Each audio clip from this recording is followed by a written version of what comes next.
ஜெபம் செய்வோம். அன்பும் இரக்கமுள்ள பரலோக பிதாவே, மனமகிழ்ச்சி ஆண்டவரைக்காக நன்றோடு ஸ்தோத்திரிக்கிறோம், துதிக்கிறோம். எல்லாம் வாயிலை திறந்து ஆண்டவரை ஸ்தோத்திரிங்க. யாரும் அமைதியாக இருக்காதீங்க. ஆண்டவரே உமக்கு நன்றின்னு சொல்லுங்க. வாயிலை விரிவாய் தர அப்பொழுது நான் உன்னை நிரப்புவேன் என்று சொன்னவர். அசுத்த ஆவிகள்லாம் எப்படி புறப்பட்டு போவோம்னா, ஆண்டவரை அறிக்கையிட ஸ்தோத்திரம் பண்ணதான் அசுத்தாவின் கிரியைகளை எல்லாம் ஆண்டவர் விரட்ட முடியும். ஸ்தோத்திரம் பண்ணுங்க. ஆண்டவரே நன்றியோடு ஸ்தோத்திரிக்கிறேன், துதிக்கிறோம் ஆண்டவரே. போற்றுகிறேன். எல்ஷடாயே ஸ்தோத்திரிக்கிறேன். எலோஹீமே ஸ்தோத்திரிக்கிறேன். சர்வ வல்லவரே ஸ்தோத்திரிக்கிறேன். ஆண்டவரே எலியோனே ஸ்தோத்திரிக்கிறேன். ஆண்டவரே எங்களுக்காக உலகத்தில் வந்த எங்கள் மீட்பரே நன்றியோடு ஸ்தோத்திரிக்கிறேன். இயேசு என்ற நாமத்திற்கு நன்றி செலுத்தி ஸ்தோத்திரிக்கிறேன். வினேசரே ஸ்தோத்திரிக்கிறேன். இமானுவேலரே ஸ்தோத்திரிக்கிறேன். எங்கள் பரிசுத்த ஆவியானவரே ஸ்தோத்திரிக்கிறேன். கடந்த நாளில் கண்ணின் மணியின் போல எங்களை காத்தீரே உமக்கு ஸ்தோத்திரம். எங்கள் அவயவங்கள் எல்லாம் பாதுகாத்தீங்களே ஸ்தோத்திரம். உடல் உறுப்புகளெல்லாம் காத்தீங்களே ஸ்தோத்திரம். உணவும் உடுக்க உடையும் தந்தீங்களே ஸ்தோத்திரம். தங்கை இருப்பிடத்தம் கொடுத்தீங்களே உமக்கு ஸ்தோத்திரம். இதை தாங்கி நடத்தினீங்களே உமக்கு ஸ்தோத்திரம். பெற்றோர், கணவன், மனைவி, பிள்ளைகள், சிறு பிள்ளைகள் அனைவரையும் பாதுகாத்தீங்களே உமக்கு ஸ்தோத்திரம். உங்கள் செபங்களை கேட்டீரே உமக்கு ஸ்தோத்திரம். நீர் கேட்டு பதில் கொடுத்தீங்களே உமக்கு ஸ்தோத்திரம் ஆண்டவரே. இந்த நாளிலும் கேட்டு பதில் கொடுக்க போகிற தயவுக்காய் ஸ்தோத்திரம். இயேசுவின் நாமத்தில் ஜெபிக்கிறோம் நல்ல பிதாவே, ஆமீன். என் உயிரான இயேசு என்ற பாடலை நாம் பாடுவோம். என் உயிரான இயேசு என் உயிரோடு கலந்தீர், என் உயிரே நான் உம்மை துதிப்பேன், என் உயிரே நான் உம்மை துதிப்பேன். என் உயிரான உயிரான உயிரான இயேசு, என் உயிரான உயிரான உயிரான இயேசு, என் உயிரான இயேசு என் உயிரோடு கலந்தீர், என் உயிரே நான் உம்மை துதிப்பேன், என் உயிரே நான் உம்மை துதிப்பேன். உலகமெல்லாம் மறக்குதையா, உணர்வு எல்லாம் இனிக்குதையா. உலகமெல்லாம் மறக்குதையா, உணர்வு எல்லாம் இனிக்குதையா. நாமம் துதிக்கையிலே இசையா, அன்பை ருசிக்கையிலே. நாமம் துதிக்கையிலே இசையா, அன்பை ருசிக்கையிலே. என் உயிரான உயிரான உயிரான இயேசு, என் உயிரான உயிரான உயிரான இயேசு, என் உயிரான இயேசு என் உயிரோடு கலந்தீர், என் உயிரே நான் உம்மை துதிப்பேன், என் உயிரே நான் உம்மை துதிப்பேன். வசனம் எனக்கு உணவாகும், உடலுக்கெல்லாம் மருந்தாகும். வசனம் எனக்கு உணவாகும், உடலுக்கெல்லாம் மருந்தாகும். இரவும் பகலும் ஐயா உந்தன் வசனம் தியானிக்கிறேன், இரவும் பகலும் ஐயா உந்தன் வசனம் தியானிக்கிறேன். என் உயிரான உயிரான உயிரான இயேசு, என் உயிரான உயிரான உயிரான இயேசு, என் உயிரான இயேசு என் உயிரோடு கலந்தி, என் உயிரே நான் உம்மை துதிப்பேன், நான் உம்மை துதிப்பேன். கைகளை உயர்த்தி ஆண்டவரே, எல்லா துதி கனம் மகிமை மேன்மை எல்லாம் உமக்கு செலுத்துகிறோம். பலவிதமான வேதனைகளப்பா, வியாதிகள், பலவீனங்கள், சோர்வுகள், டயபெட்டிக், பிளட் ப்ரெஷர், ஆர்த்ரைட்டிஸ், இருதயம் சம்பந்தமான வியாதிகள், நுரையீரல் அல்லது ஆண்டவரே எங்களுக்கு சிறுநீரகத்திலே கோளாறு, இப்படி கண்களிலே பலவிதமான பிரச்சனைகளில் ஊடாகவே நான் பயணித்து கொண்டிருக்கிறோம். அது என்ன செய்வதென்று எங்களுக்கு தெரியல. தாசி வரும் பருவங்களுக்கு நேராக என் கண்களையும் கரங்களையும் எடுக்கிறோம். வானத்தையும் பூமியும் உண்டாக்கின கத்திரிடத்திலிருந்து எனக்கு தாசி வரட்டும். மோசைக்கு விரோதமாய் நின்றவர்கள் ரெவிதமில்லை நின்றவர்களைப் போல எங்களுக்கு விரோதமாய் அநேகர் நிற்கிறார்கள். தாவீதுக்கு விரோதமாய் நின்ற கோலியாத்தை போல எங்களுக்கு விரோதமாய் நிற்கிறார்கள். யோசுபாத்துக்கு முன்பாக இருந்த 3 ராஜாக்கள் போல எங்களுக்கும் எதிர்த்து நிற்கிறார்கள். நிற்க பலன் இல்லையப்பா. அவர்கள் கண்களும் நோக்கி கொண்டிருக்கிறது. ஜெயம் கொடுக்கிற கர்த்தராலே எல்லாம் வரும். உம்மாலே ஒரு மதிலை தாண்டுவேன். உம்மாலே ஒரு சேனைக்குள்ளே பாய்வேன். நல்ல உணவு, நல்ல உடை, இருப்பிடம் தாங்க என் கடன்கள் எல்லாம் விலக்கி ஆசீர்வதிங்க. என் தேவைகள் எல்லாவற்றையும் சந்திங்க. எங்கள் விருப்பங்கள் எல்லாவற்றையும் நிறைவேற்றுங்க. திருமணம் நடக்கட்டும், வேலை கிடைக்கட்டும், ஓய்வு கிடைக்கட்டும், பிரிந்த குடும்பங்கள் இணைந்து வாழட்டும், வைக்கப்பட்டிருக்கிற மீட்கப்பட வேண்டிய நகைகள் எல்லாம் மீட்கப்படட்டும். இயேசுவின் நாமத்தினால் பரிபூர்ண சமாதானத்தோடு பிரவேசிக்க செய்யும். இயேசுவின் நாமத்தில் ஜெபிக்கிறோம் பிதாவே, ஆமென். பிரியமானவர்களே, கடந்த நாட்களாக நாம் மிக முக்கியமான சில சத்தியங்களை ஆண்டவர் நமக்கு விளக்கி காண்பித்துக் கொண்டிருக்கிறார். இந்த உலகத்திலே நாம் வாழ வேண்டிய விதமாவது, இதுவரைக்கும் இத்தனை வயதான பிறகும் நம்ம இந்த உலகத்தில் வாழ தெரியாம ஏதோ ஒரு வாழ்க்கையை வாழ்ந்து வந்து கொண்டிருக்கிறோம். ஆனால் இனிமேல் பைபிள் பிரின்சிபிள் படி, பைபிள் லா படி, சட்டத்தின்படியே நாம் வாழ்ந்து கர்த்தருக்காக வைராக்கியமாய் நாம் இருந்து பல சாதனைகளை ஆண்டவர் நம் வழியாக அவர் செய்ய, நம்முடைய குடும்பத்திற்கு, நம்ம பிள்ளைகளுக்கு அவர் செய்ய காத்திருக்கிறார். அவர் மீது வைராக்கியமாக இருந்து அவருடைய எல்லாவ நம்ம அப்படியே கீழ்ப்படிந்து நடந்தோம்னா இரவும் பகலும், நேற்றே நான் சொன்னேன்ல, நம்ம ஐசோலேட் பண்ணி கொள்ளணும். அழகான ஒரு வசனம் இன்றைக்கு எனக்கு ஞாபகத்துக்கு வந்தது. துன்மார்க்கரின் வழியில் நடவாமல் துன்மார்க்கரின் வழியில் நடவாமலும் பாவியில் வழியில் நில்லாமலும் பரியாசக்காரர் உட்காரும் இடத்தில் உட்காராமலும் கர்த்தருடைய வேதத்தில், அப்போ isolate yourself from that kind of people அப்படின்னு சொல்லி ஆண்டவர் பேசினார். ரொம்ப சந்தோஷமாக இருந்தது. நீங்கள் அதை மனதிலே வைத்து கொள்ளுங்க. கர்த்தருடைய வேதத்தில் இரவும் பகலுமே தியானமாக இருக்கிற மனுஷன் பாக்கியவான். அவன் நேர்கால்களில் ஓரமாய் நடப்பட்டு தன் காலத்தில் தன் கனியை தந்து, தன் காலத்தில் தன் கனியை தந்து இலையுதராதிருக்கிற மரத்தை போல் இருப்பான். அவன் செய்வதெல்லாம் வாய்க்கும், ப்ராஸ்பர் ஆவான். இன்னைக்கு வறுமை, தரித்திரம், கடன், பாரம், நினைச்சதை நம்மளால வாங்க முடியல. திடீரென்று கடன் நம்மை சூழ்ந்து கொள்ளுகிறது. கடன் கொடுத்து நம்மை சூழ்ந்து கொள்கிறான். அப்போதெல்லாம் வாழ்க்கையே சூனியமாய் போகிறது. காரணம் என்ன? ஏதோ ஒரு இடத்துல நாம் செய்த தவறு, செய்து கொண்டிருக்கிற தவறு, அதிலிருந்து வெளியே வர முடியாத ஒரு நிலைமை. இப்பொழுது கர்த்தர் இந்த வருஷமாவது நம்ம அதிலிருந்து வெளியே வர பண்ணி அடுத்த வருஷங்களிலே சமாதானமாய், கொஞ்சத்துல சமாதானம், எல்லாவற்றிலும் போதும் என்ற மனதோடு கூட ஒரு வாழ்க்கை வாழ்ந்து நாம் சுகித்திருக்க போகிறோம். ஆண்டவருடைய எண்ணமே, விருப்பமே நம்ம சந்தோஷமாய் வாழ வேண்டும் என்பதுதான். இன்றைக்கு மிக முக்கியமாக மேத்யூ 4ஆம் அதிகாரம் 23 உங்களுக்காக நான் வாசிக்கிறேன்.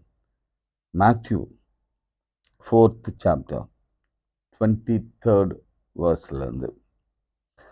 பின்பு இயேசு கலிலேயா எங்கும் நடந்து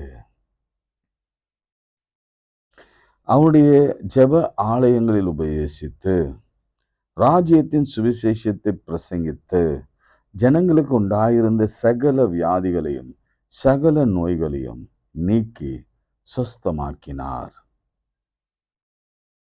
இந்த வசனம் மிக மிக முக்கியமான வசனம். ஊழியத்தின் ஆரம்பம். இயேசுவுக்கு 30 வயது.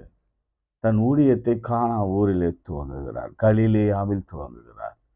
ஒரு அற்புதத்தோடு துவங்குகிறார். இந்த 30 வயசுல அவர் என்ன நடக்குதுன்னா, பின்பு இயேசு கலிலேயா எங்கும் நடந்து.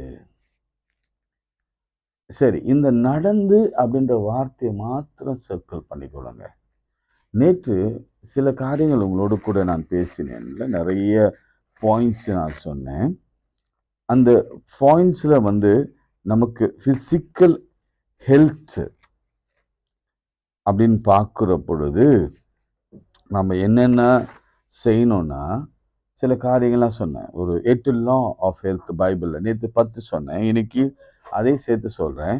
நியூட்ரிஷன் ஆன ஃபுட் சாப்பிடணும், எக்ஸசைஸ் செய்யணும், வாட்டர் குடிக்கணும், அதே சமயத்தில் குளிக்கணும், சுத்தமாக வைத்துக்கொள்ளணும், சன்லைட் 4வது மிக மிக முக்கியம். கூடிய மட்டுமா ஏதாவது ஒரு வேலைகளிலே நம்ம சன்லைட்டில் இருக்க நாம் கற்றுக்கொள்ளணும். அதே மாதிரி செல்ஃப் கண்ட்ரோல் நமக்கு மிக மிக அவசியம். அந்த டேனியலில் பார்த்த மாதிரி செல்ஃப் கண்ட்ரோல், எல்லா விதத்திலும் செல்ஃப் கண்ட்ரோல் அவசியம். உணவு மாத்திரமல்ல, கெட்ட தீய பழக்க வழக்கங்கள், ஹேபிட்டு. ஒருத்தர் நிறைய மொபைலில் விளையாட்டே இருக்கான்னு வச்சுங்களேன், அவனுக்கு அந்த செல்ஃப் கண்ட்ரோல் இல்லைன்னா அவன் பைத்தியம் முடிச்சிடும் அவனுக்கு. ஸோ அதனால் செல்ஃப் கண்ட்ரோல் அவசியம். ஃப்ரெஷ் ஏர், எப்பவுமே வீட்டை அடைச்சி வச்சிருக்காதீங்க. கொஞ்சம் திறந்து வெளி காற்று உள்ளே வரட்டும்.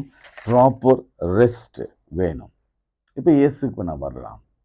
நடந்து எப்படி நடந்தார் பாருங்க. ஒரு நிமிஷம். இதை ஜோசிஃபஸ் அப்படின்ற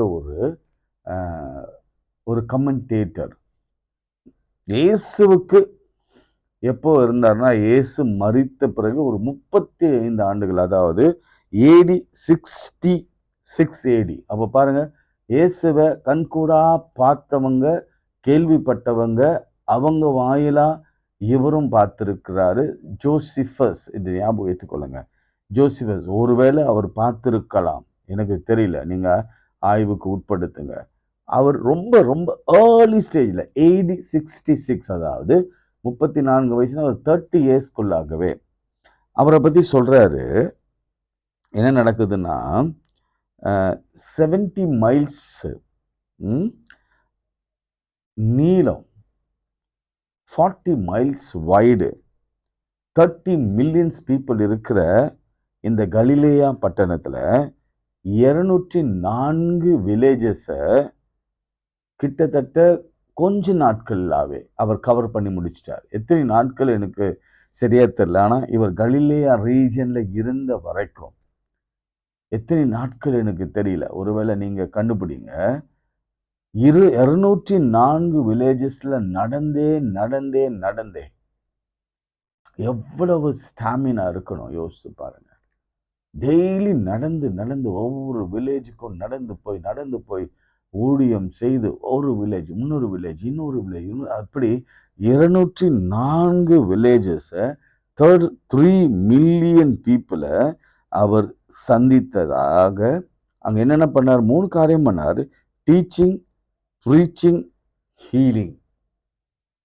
வசனம் சொல்லுகிறது, முதலாவது உபதேசித்து, ஜெபாலயங்களிலே டெம்பிள்ஸ் தோறும் உபதேசித்து, சினகாகுல பிரசங்கித்து, ஜனங்களுக்கு உண்டாயிருந்த சகல நோய்களை நீக்கி சுஸ்தமாக்கினார்.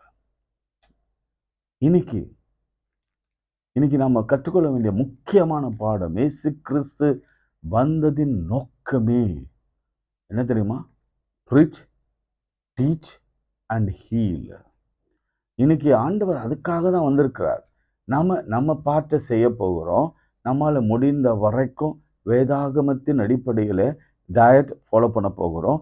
வேதாகமத்தின் அடிப்படையில் principle of health, biblical principle of ஹெல்த்தை நம்ம ஃபாலோ பண்ண போகிறோம்.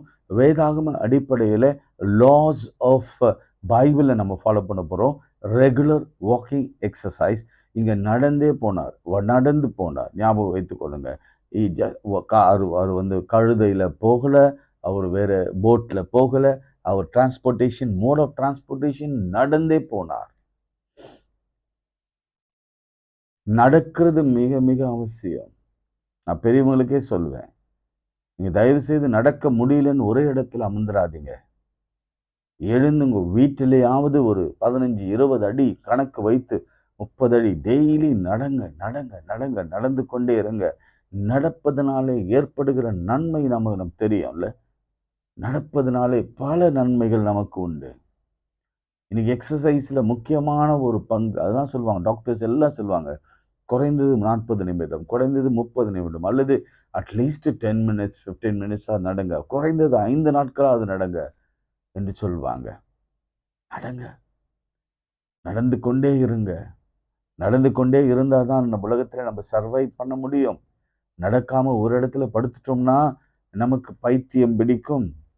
நம்ம படுத்துட்டோம்னா குளிச்சு படுத்தோம்னா நமக்கு பைத்தியம் பிடிக்கும். வாழ்க்கையை நம்மளால முன்னேற முடியாது. அதனாலதான் இவ்வளவு டீட்டெயில்ஸ் எடுக்கிறேன். 204 வில்லேஜஸ் நடந்தாராம். எத்தனை வருஷத்திற்குள்ள தெரியல, எத்தனை மாசத்துக்குள்ள தெரியல. ஆனால் இயேசு கிறிஸ்து அவ்வளவு கடினமா தன்னுடைய எஃபர்ட்டை போட்டார். நடந்து ப்ரீச் பண்ணார். நீங்க உங்களுக்கு ஒன்று சொல்றேன் பாருங்க, ப்ரீச் பண்ணது ரொம்ப கஷ்டம். ஒரு 1/2 மணி நேரம் நீங்க பேசுனீங்கன்னா அப்படியே டயர்ட் ஆகிடுவீங்க. ஒரு 45 நிமிஷம் பேசுனீங்கன்னா டயர்ட் ஆகிடுவீங்க. ஏன் 15 மினிட்ஸ் பேசி? ஏன்னா ஃபுல்லாக என்னன்னா, இது பாடி, சோல் அண்ட் மைண்டு, அதுக்குள்ள எனர்ஜி எல்லாம் வெளியே வரும். இது ஏன் சொல்றேன்னா, இயேசு கிறிஸ்து அவ்வளவு ப்ரீச் பண்ணியும் அவ்வளவு டீச் பண்ணியும். ஏன்னா இன்னொரு விஷயத்தை உங்களுக்கு சொல்றேன் பாருங்களேன். இந்த கலிலியா விஷயத்திலே இங்க வந்து 4th சாப்டர்ல ஒரு விசேஷமா ஆரம்பிக்குதுல, என்ன பண்றாருங்க, 5th 6th 7 அப்படி யோசிச்சு பாருங்க. சாப்டர் வரைக்கும் அவருடைய என்ன இருக்கும்? மலை பிரசங்கம் இருக்கும், ப்ரீச்சிங்.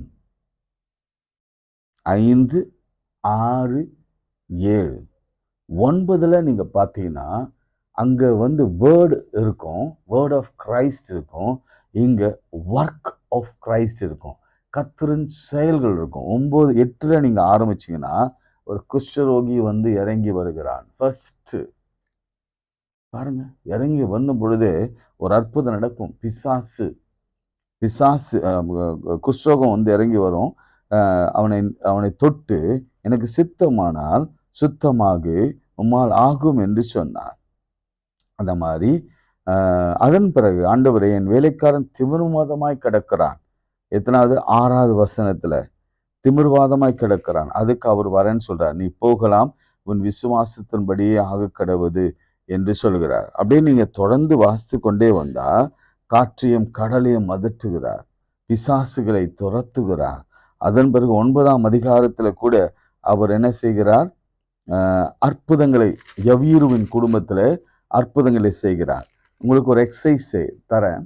5, 6, 7ல அவர் மலை என்னென்ன பிரசங்கம் பண்ணினார், ஓமைகள் என்னென்ன சொன்னார், அதை படிங்க. அதே மாதிரி 8, 9ல எத்தனை அற்புதங்கள் செய்தார், யார் யாருக்கு செய்தார் என்பதை குறித்து சிந்தியுங்க. ஒருவேளை கர்த்தருக்கு சித்தமானால் நம்ம ஒவ்வொரு அற்புதங்களையும் நாம் பார்க்கலாம். ஏற்கனவே நம்ம ஒரு தடவை பார்த்துருக்கிறோம். திரும்ப வேற ஏதாவது ஆண்டவர் நம்ம அதில் விளங்க வைக்கிறாரா என்பதை குறித்து நாம் சிந்திக்கலாம். அதனால 5, 6, 7 வேர்ட்ஸு, 7, 9, 8, 9 அவருடைய டீட்ஸு அவர் செய்கிறார். அவர் என்ன செய்கிறார்? நிறைய இல்லா all kind of diseases, every afflictions. நீங்கள் பாருங்க, அவர் பிசாசு பிடித்தவனை விடுதலையாக்குறார். கண்கள் தெரியாதவனை புதிய கண்களை கொடுக்கிறார். காதுகள் மூடி இருந்தது, பிசாசு மூடி வைத்திருந்தான். எப்பத்தான் என்றால் திறக்கப்படுவதாக என்ற அர்த்தம். காதுகளை திறந்தார். அப்புறம் வேற என்ன, திமிருவாதக்காரன் முழுவதும் கை கால் நடக்க முடியாதவனை நடக்க வைத்தார். இன்னும் பலவிதமான அற்புதங்களை அவர் செய்தார். மத்தேயு 8ஆம் அதிகாரம் நீங்க வாசிங்கன்னா ஒரு காரியத்தை இங்க பார்க்கலாம். மத்தேயு 8ஆம் அதிகாரம் 16 அஸ்தமான போது பிசாசு பிடித்திருந்த அநேகர் அவரிடத்தில் கொண்டு வந்தார்கள். அவர் அந்த ஆவியை தமிழ் வார்த்தையின்படி துரத்தி பிணியாளிகள் எல்லாரையும் சொஸ்தமாக்கினார். பிணியாளிகள் எல்லாரையும் சொஸ்தமாக்கினார். பிரியமானவர்களே, ஆண்டவரிடத்திலிருந்து வருகிற ஒரு பிசிக்கல் ஹீலிங் தான் இந்த காலை வேளையில உங்களோடு கூட நான் அறிமுகப்படுத்த விரும்புகிறேன். இதுவரைக்கும் கர்த்தர் கொடுத்த எல்லா பிளான் படி நம்முடைய வாழ்க்கை நடந்து கொண்டிருக்கிறது. ஆரம்பிச்சிட்டோம்.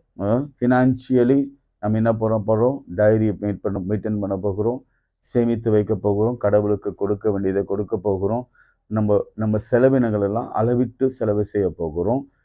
முடிந்த அளவுக்கும் நம்ம பொத்தல் பையில போடுவதை நிறுத்த போகிறோம்.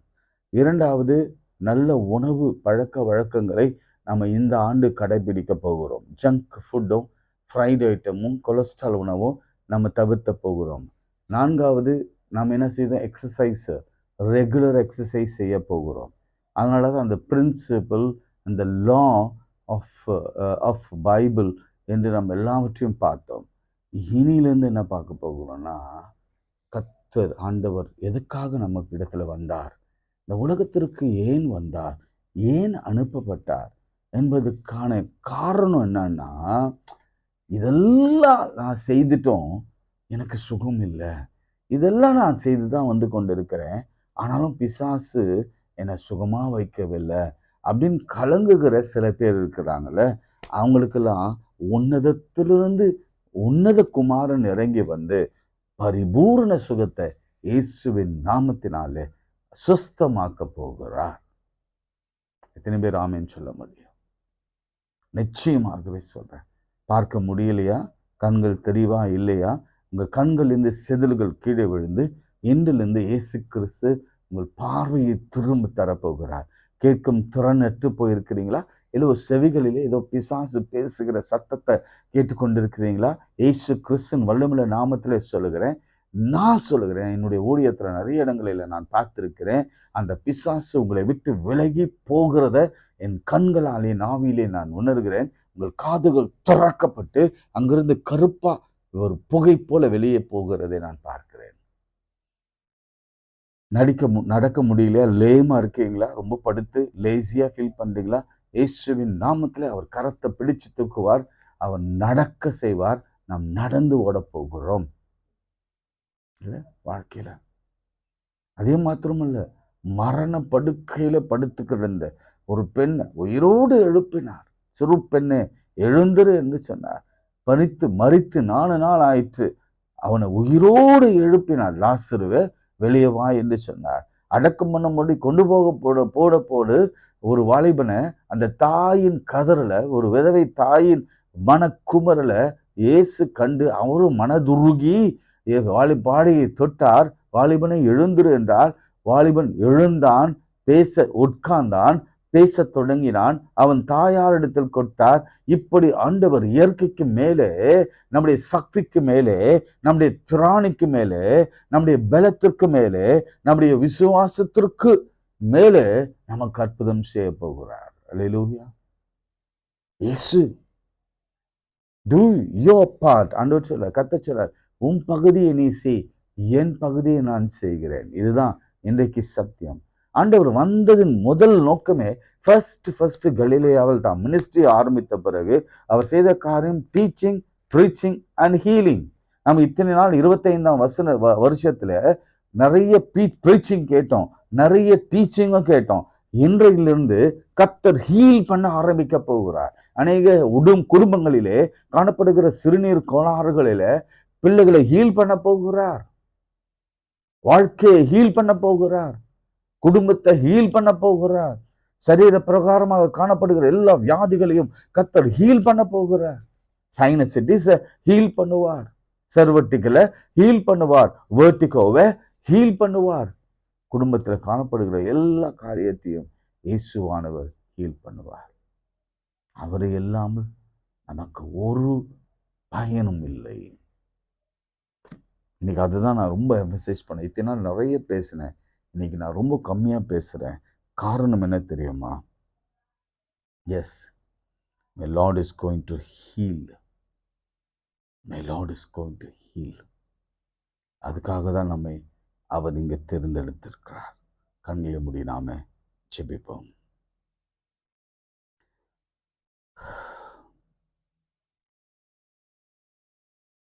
ஆண்டவருடைய நாமம் பலத்த துருகம், நீதிமாய் ஓடி சுகமாய் தங்குவான்.